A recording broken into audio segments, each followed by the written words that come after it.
Hello students, हमने कल coordination compound के पूरे चैप्टर के बारे में बात कर ली थी। कोऑर्डिनेशन कंपाउंड का जो चैप्टर है वो अपना पूरी तरह कंप्लीट हो चुका है। उसके अंदर जैसा कि मैंने आपको कल वीडियो के लास्ट के अंदर बोला था कि जिस स्टूडेंट्स के जो भी डाउट्स हैं कमेंट्स बॉक्स में या मेरे को मैसेज करके या एनी कॉन्टेक्ट थ्रू मेरे को बता दें। ऐसे कुछ स्टूडेंट हैं जिन्होंने मेरे को कुछ डाउट्स बताए हैं कि जो वीपीटी था उसके अंदर कुछ डाउट्स ऐसे हैं कि हमने वीपीटी के अंदर कुछ इस टाइप, जैसे एक बच्चे का जो है वो क्वेश्चन आया है कि इसके अंदर हम वीपीटी को कैसे अप्लाई करेंगे, इसके अंदर वीपीटी को किस टाइप अप्लाई करेंगे, इस क्वेश्चन के अंदर कैसे करेंगे जब आपके पास एफ है वो वीक लिगेंड की तरह है। तो स्टूडेंट मैं एक बार आपको बताना चाहूं, इसके ऊपर हम वीपीटी को जो है अप्लाई करते हैं। इसके अंदर वीपीटी को अप्लाई करेंगे तो सबसे पहले स्टेप बाय स्टेप चलेंगे। देखें स्टूडेंट, इसके अंदर सबसे पहले अपना जो काम होता है वो ऑक्सीडेशन नंबर का होता है। सबसे पहले ऑक्सीडेशन नंबर इसकी बताएं क्या हो जाएगी। इसको एक्स एफ की जो है -1 होती है और ये 6 और इज इक्वल टू -3, तो x - 6 इज इक्वल टू -3, तो यहां पर हो जाएगा x is equal to +3। x जो है उसकी यानी जो कोबाल्ट है उसकी कोऑर्डिनेशन नंबर, इसकी ऑक्सीडेशन नंबर कितनी है, +3 है। स्टूडेंट ध्यान दीजिए, कोबाल्ट का इलेक्ट्रॉन कॉन्फ़िगरेशन क्या होता है मैं आपको जानकारी देना चाहूं। ये जो है 27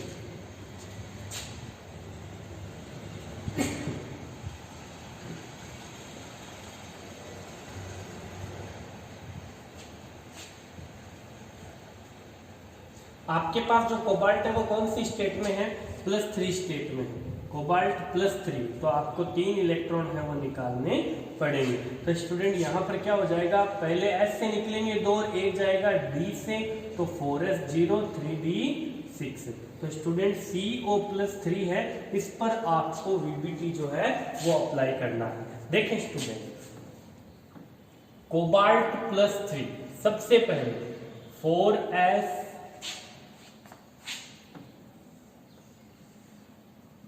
3d एंड 4p। S में 0 है, D में 6 है, तो 1 2 3 4 5 6, D में 6 इलेक्ट्रॉन हो गए। अब स्टूडेंट नेक्स्ट स्टेप में, जैसा कि मैंने आपको पहले भी बताया, नेक्स्ट स्टेप क्रिएट करने से पहले आपका जो ध्यान है वो कॉम्प्लेक्स के अंदर लिगेंड की तरफ जाना चाहिए कि आपके पास जो लिगेंड है वो स्ट्रॉन्ग है या वीक है। तो स्टूडेंट देखें यहाँ पर जो 4s है इसको मैं लिख देता हूं 3d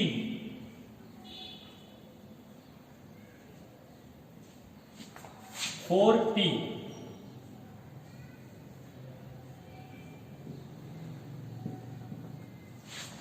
आपके पास जो लिगेंड है वो है फ्लोराइड। फ्लोराइड जो होता है, जैसा कि सभी को बता चुका हूं मैं कि वीक लिगेंड जो होते हैं, हैलोजन होते हैं, वो सारे वीक लिगेंड होते हैं। तो फ्लोरीन फ्लोराइड है, तो यहाँ पर जो लिगेंड है वो आपका है वीक लिगेंड। और वीक लिगेंड की एक टर्म कंडीशन होती है कि वीक लिगेंड के अंदर पेयरिंग जो होती है वो नहीं होती। तो जैसा लिखा है नो चेंज आपको करना है, जैसा लिखा है वैसा का वैसा लिख देना है। तो स्टूडेंट यहाँ पर क्या दिक्कत होगी, अब यहाँ पर बात करते हैं वही बात की सेंट्रल एटम जो होता है, सेंट्रल एटम जो होता है वो लिगेंड को जो खाली ऑर्बिटल है वो प्रोवाइड करवाता है, जिसमें लिगेंड अपने लोन पेयर रख सके। आपके पास लिगेंड कितने हैं, 6, लिगेंड कितने हैं, 6 है, और आपके पास सेंट्रल एटम के खाली ऑर्बिटल कितने हैं, 1 2 3 4, यानी आपके पास ऑर्बिटल कम है और लिगेंड जो है वो ज्यादा है। तो आपको अलग से जो है वो ऑर्बिटल को बुलाना या लाना पड़ेगा। तो देखें स्टूडेंट, आपको ऑर्बिटल के लिए अब 4p के बाद आपको लाना पड़ेगा 4d। यहां पर जो आएगा वो 4d आएगा। आपने 5 ऑर्बिटल नए लिए हैं 4d के, आपको जितने ऑर्बिटल चाहिए आप उतने यूज करोगे। रूल ये रहेगा कि अगर हाइब्रिडाइजेशन के अंदर 3d ऑर्बिटल अगर यूज होता है तो d जो है हाइब्रिडाइजेशन में आगे आएगा, जैसे कि dsp2, dsp3, ठीक है, इस टाइप से। और अगर आप अदर d यानी 4d या 5d का यूज लेते हो तो d है वो हाइब्रिडाइजेशन में पीछे लिखा जाएगा, जैसे कि sp3d, sp3d2, इस टाइप से। तो स्टूडेंट देखें, आपके पास जो खाली लिगेंड जितने ऑर्बिटल चाहिए उतने आप यूज लीजिए।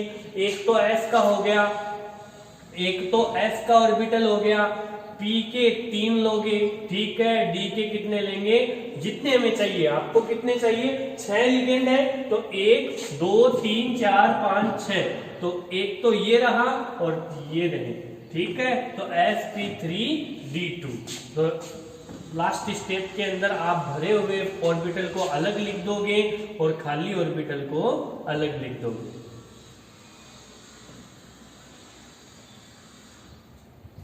One two three four five, ये तो भरे हुए इलेक्ट्रॉन है। अब इसके अंदर आप लोन पेयर रख दीजिए लिगेंड के, लोन पेयर ये हैं फ्लोरीन के लोन पेयर या फ्लोराइड, ठीक है। ये एक S का है, 3 P के हैं, 2 D के हैं। इसका जो है sp3d2, इसका हाइब्रिडाइजेशन क्या आया, sp3d2। और आपको अच्छे तरीके से बताया हुआ है कि हाइब्रिडाइजेशन जब sp3d2 होता है तो हाइब्रिडाइजेशन sp3d2 होने पर इसका जो स्ट्रक्चर है वो कैसा आएगा, ऑक्टाहेड्रल आएगा। और ऑक्टाहेड्रल के अंदर आप किस टाइप रखोगे इसको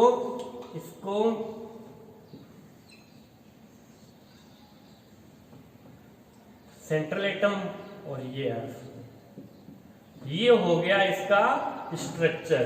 तो COF इसके 2 चीजें आपने कर ली है, एक तो इसका हाइब्रिडाइजेशन और एक इसका जो है स्ट्रक्चर। हाइब्रिडाइजेशन के अकॉर्डिंग इसका स्ट्रक्चर आपने कंप्लीट कर लिया। अब बात आती है मैग्नेटिक मोमेंट की। तो मैग्नेटिक मोमेंट क्या होता है, एक बार ध्यान दीजिए। मैग्नेटिक मोमेंट में क्या बात करेंगे, यहां लिख देता हूं मैं इसको, आपको लास्ट स्टेप देखना है। यहीं से आपने हाइब्रिडाइजेशन तैयार किया था।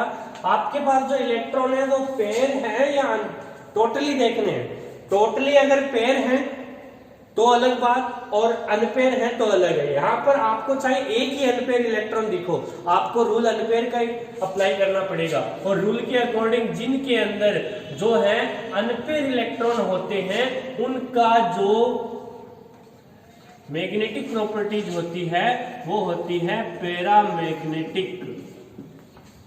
अनपेयर इलेक्ट्रॉन जब होते हैं तो उनकी जो मैग्नेटिक प्रॉपर्टीज होती है वो क्या होती है, पैरामैग्नेटिक होती है। अब इसकी बात करें मैग्नेटिक मोमेंट की बात, तो मैग्नेटिक मोमेंट को कैसे तैयार करेंगे। मैग्नेटिक मोमेंट को मैं यहां बता दूं एक बार कि मैग्नेटिक मोमेंट जो है उसके according mu is equal to √n+2 Bm। तो √n की वैल्यू कितनी, n जो होता है आपको एक बार फिर बता दूं, n जो होता है वो अनपेयर इलेक्ट्रॉन होता है, यानी अनपेयर इलेक्ट्रॉन कितने हैं 1 2 3 4। तो n इज इक्वल टू कितने आ गए, 4 आ गए। अब इस वैल्यू रख दीजिए इस रूट में, 4 4 प्लस 2, तो ये आ जाएगा आपका 24 √24। ये तो 6 हो जाएंगे, देखें एक बार, ये तो 4 हो जाएंगे और ये 6 हो जाएंगे, तो √24 Bm। इसको सोल्व करोगे आप तो आपके पास आएंगे 4.89 Bm। तो स्टूडेंट्स इसका COF6 के अकॉर्डिंग पूरा आपने जो है इसके 4 स्टेप जैसे कि आपको बताए थे, hybridisation, structure, magnetic properties and magnetic movement. Student जिससे मैंने आपके अंदर से एक स्टूडेंट ने मेरे को ये डाउट पूछा था, अभी भी इसके अंदर कोई दिक्कत है तो आप मेरे को जैसे आपने डाउट्स पूछे थे वैसे ही इसके अंदर अगर कोई डाउट आया तो वो पूछ सकते हो। और स्टूडेंट्स एक स्टूडेंट का ये भी डाउट आया था, कल छोटी सी गलती हमने ये कर दी थी, जैसे इसको मैं मिटा रहा हूँ ये बता दूं, कल अपना जो टॉपिक था यानी चैप्टर का जो लास्ट टॉपिक था उसके अंदर यहाँ पर थोड़ी इलेक्ट्रॉन कॉन्फ़िगरेशन में वैसे मैंने बोला सही था, लेकिन यहाँ पे लिखने में दिक्कत हो गई। जैसे कि D5 की बात कर रहे थे, D5 की बात कर रहे थे, D5 के अंदर जैसे ये 5 ऑर्बिटल थे, 5 ऑर्बिटल के अंदर से 2 तो Eg थे जो कि मोर एनर्जी के थे, और 3 जो है वो लेस एनर्जी के थे।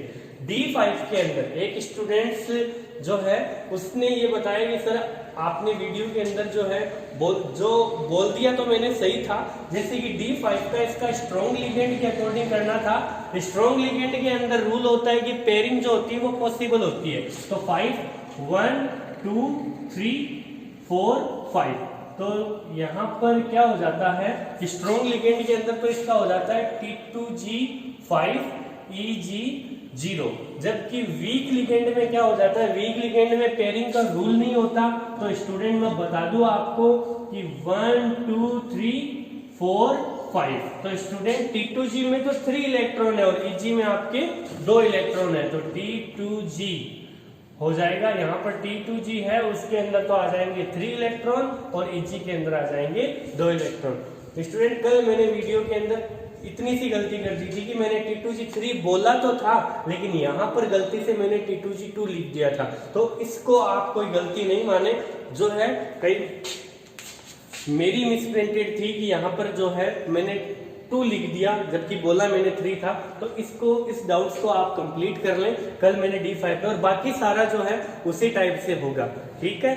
उसके आगे जो बताए अपने जो है प्रैक्टिस क्वेश्चन के अंदर क्या करना है, प्रैक्टिस क्वेश्चन को जैसे अपने पास जो कंपटीशन टाइप या जैसे भी प्रैक्टिस क्वेश्चन है उनको सोल्व करते हैं। जैसे कि प्रैक्टिस क्वेश्चन में सबसे पहला क्वेश्चन है, what is the oxidation state of Fe in K4FeCN6। यानी ये पूछा है K4FeCN6 में Fe की ऑक्सीडेशन नंबर कितनी होगी। तो देखें स्टूडेंट, ये आपका फर्स्ट क्वेश्चन है एक्सरसाइज क्वेश्चन के अंदर कि what is the oxidation state of Fe in K4FeCN6। तो स्टूडेंट्स के अंदर आप सोल्व कर सकते हो, जिन्होंने पहले नहीं सीखा था ऑक्सीडेशन नंबर के बारे में वो अब सीख सकता है। पोटेशियम पे चार्ज +1 होता है और पोटेशियम यहाँ पर आपको दिए गए हैं 4। यहाँ पर Fe है उसको क्या मानना है, X मानना है, क्योंकि इसी का तो ऑक्सीडेशन स्टेट डिसाइड करना है। Cn पे चार्ज होता है -1 और Cn कितने हैं टोटल 6 है, is equal to 0 +4 + X is equal -6 is equal to 0 +4 + S is equal to +6, X is equal to +6 -4, X is equal to +2। यानी आपके पास जो Fe का जो ऑक्सीडेशन स्टेट है वो कितना आया है, X इज इक्वल टू +2 आया है। यानी इसके अंदर जो ऑप्शन दे रखा है, इसके अंदर ऑप्शन होगा, इसके अंदर जो ऑप्शन दे रखा है वो है, इसके अंदर देख लो एक बार, K4FeCN6 के अंदर आपने जो निकाला है +2, तो इसका अंदर ऑप्शन दे रखा है ए जो है वो +2 को रिप्रेजेंट बता रहा है, तो इसके अंदर ऑप्शन ए हो जाएगा। आगे का जो क्वेश्चन है, आगे के क्वेश्चन के अंदर दे रखा है what is the coordination number of EDTA-4। देखें स्टूडेंट, ये आपको मेरे ख्याल से पूरी तरह समझ में आ गया, इसके अंदर शायद कोई दिक्कत नहीं है।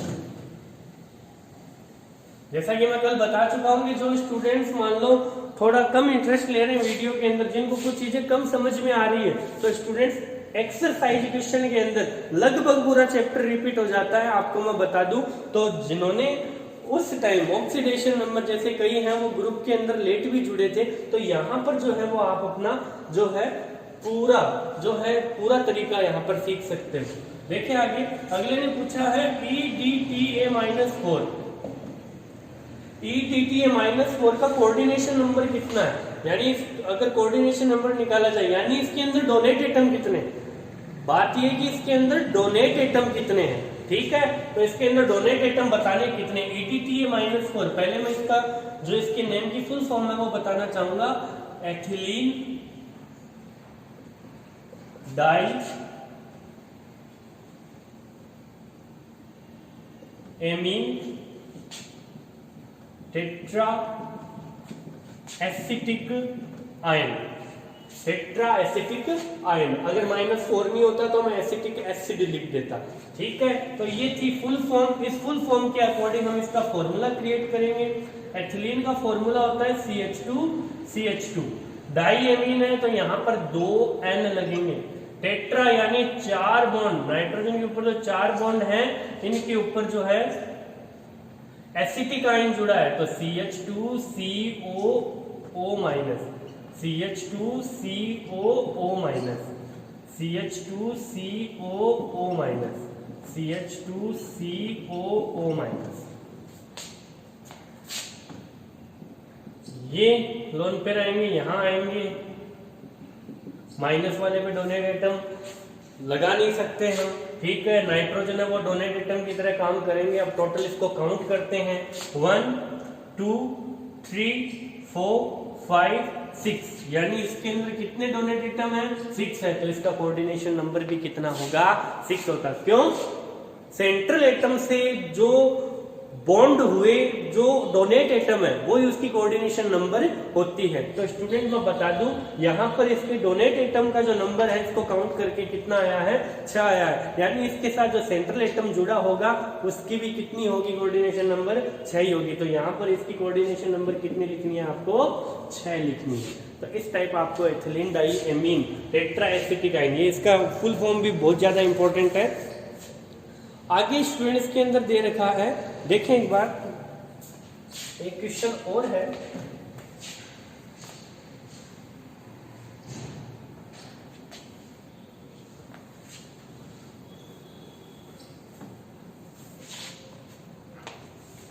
यानी इस क्वेश्चन को मैं अल्फाबेटिक, यानी इस क्वेश्चन को हम ऐसे नहीं कर करके इसको मैं थोड़ा कन्वर्ट करता हूं अपनी लैंग्वेज के अंदर कि आपको ये श्योर करके देना है इसके अंदर कि NiCl4-2 NiCl4-2 जो है उसका जो स्ट्रक्चर है वो टेट्राहेड्रल होता है। NiCl4-2 है, इसका स्ट्रक्चर जो होता है वो टेट्राहेड्रल होता है, ये प्रूव करके देना है। तो स्टूडेंट एक बार मैं पहले भी बता चुका हूं इसके बारे में, हमने आपको याद हो तो इसी का हाइब्रिडाइजेशन है वो तैयार किया था, और हाइब्रिडाइजेशन के अकॉर्डिंग इसका जो है यानी वीडियो का जो पार्ट है वो वीडियो का पार्ट नंबर 18 और 19, 18 और 19 नंबर जो पार्ट है अपने इस पूरे कोऑर्डिनेशन कंपाउंड का, उसके अकॉर्डिंग आपको क्या करना है, इसका जो है हाइब्रिडाइजेशन और इसका स्ट्रक्चर जो है तैयार करना है। ये NiCl4 है, मैं बता दूं आपको एक बार फिर, यहाँ पर जो लिगेंड है वो आपके पास 4 है, तो इसका जो हमने हाइब्रिडाइजेशन निकाला था वो क्या निकाला था, sp3 निकाला था। और VPT के अकॉर्डिंग जिनका जो हाइब्रिडाइजेशन sp3 होता है उसकी जो स्ट्रक्चर होती है वो क्या होती है, टेट्राहेड्रल होती है।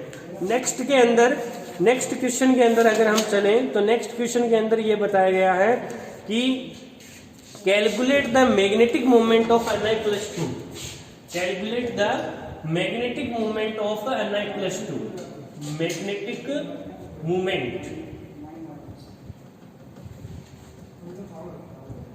Magnetic moment of Ni+2। तो मैग्नेटिक मोमेंट ऑफ Ni+2 की कैसे करेंगे, सबसे पहले Ni+2 के लिए हमें Ni का इलेक्ट्रॉन कॉन्फ़िगरेशन चाहिए। इस Ni के इलेक्ट्रॉन कॉन्फ़िगरेशन के लिए हमें Ni का एटॉमिक नंबर चाहिए। Ni के एटॉमिक नंबर जो है वो होता है 28। Ni का जो नंबरिंग होता है एटॉमिक नंबर वो होता है 28। 28 का इलेक्ट्रॉन कॉन्फ़िगरेशन लिखेंगे तो 4s2 3d8 आएगा। और आपके पास जो क्वेश्चन में दिया है वो क्या है, Ni+2, तो आर्गन 4s0 3d8। ये सिचुएशन आप बार बार कर रहे हो VPT के अंदर, तो ज्यादा बताने की इसमें जरूरत नहीं है। जो लो एनर्जी वाला है वो ऑर्बिटल पहले इलेक्ट्रॉन छोड़ेगा, तो ये 2 है तो 2 इलेक्ट्रॉन इसने डोनेट किए तो 0 हो गया। आपके पास S में 0 है, D जो है उसमें जो ऑर्बिट है वो 5 होते हैं और D में इलेक्ट्रॉन बढ़ने हैं 8